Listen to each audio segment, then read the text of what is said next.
Behind him trailed over 80 pack horses, carrying several tons of trade goods. The cargo's value is hard to determine because it was so large.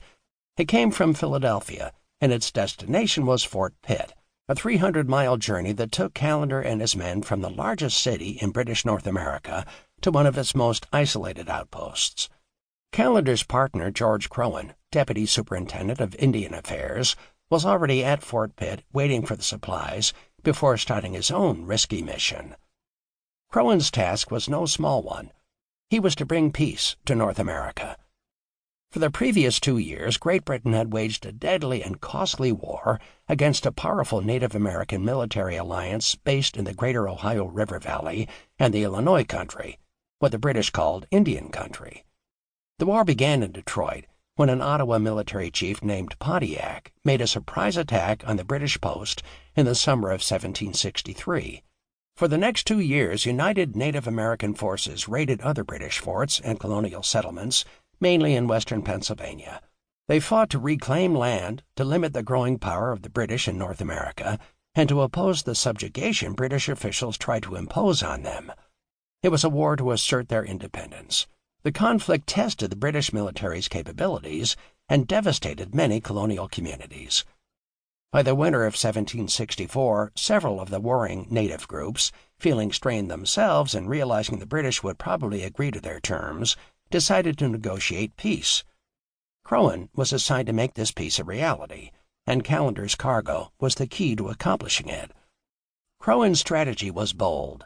First, he would host a major treaty meeting at Fort Pitt to renew old alliances with the Shawnees and Delawares. Then, with their backing, he would travel down the Ohio River with a fleet of flat-bottomed boats loaded with the trade goods Callender was carrying across the Appalachians. Crowan planned to dispense the cargo as gifts to the Indian communities he visited while venturing deeper into the American interior. He knew that many of the native groups were still declared enemies of the British, but he hoped that this show of generosity would reassure them of Great Britain's dedication to cooperation and partnership. His real goal, however, was to find Pontiac. Crowan expected that his conciliatory message would persuade this leader and his supporters to accept peace, thereby creating the stability the British Empire so desperately wanted on its frontiers. With peace and stability would come the trade and prosperity needed to free Great Britain from the burden of managing its North American colonies. For imperial officials then, the British Empire's own independence depended on the success of this mission. However, Callender realized the problem with Crowan's plan as he traveled farther into the frontier and confronted colonists who were opposed to his mission. At every turn, settlers warned him to stop, to return to Philadelphia. They weren't worried about the dangers of his journey. Instead, they were worried that any peace would be false. These colonists had lived through nearly a decade of war, first against the French and their native allies, and then against Pontiac and his alliance. They had developed a very different understanding of the empire and its future, an idea of the West that formed during the violence and fear of the preceding years. At the heart of this disagreement, one that would influence the coming of the American Revolution in this region, was the status of Native Americans within the British Empire.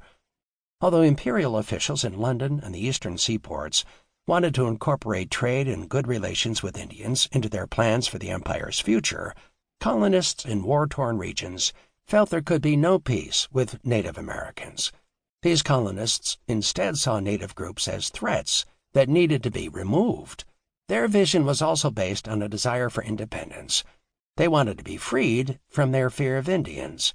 They thus had their own idea of what independence meant on the frontiers of North America. These conflicting views collided as Callender marched west, and the farther west he went, the stronger the opposition. Insult and empty threats soon turned into physical violence and armed confrontations.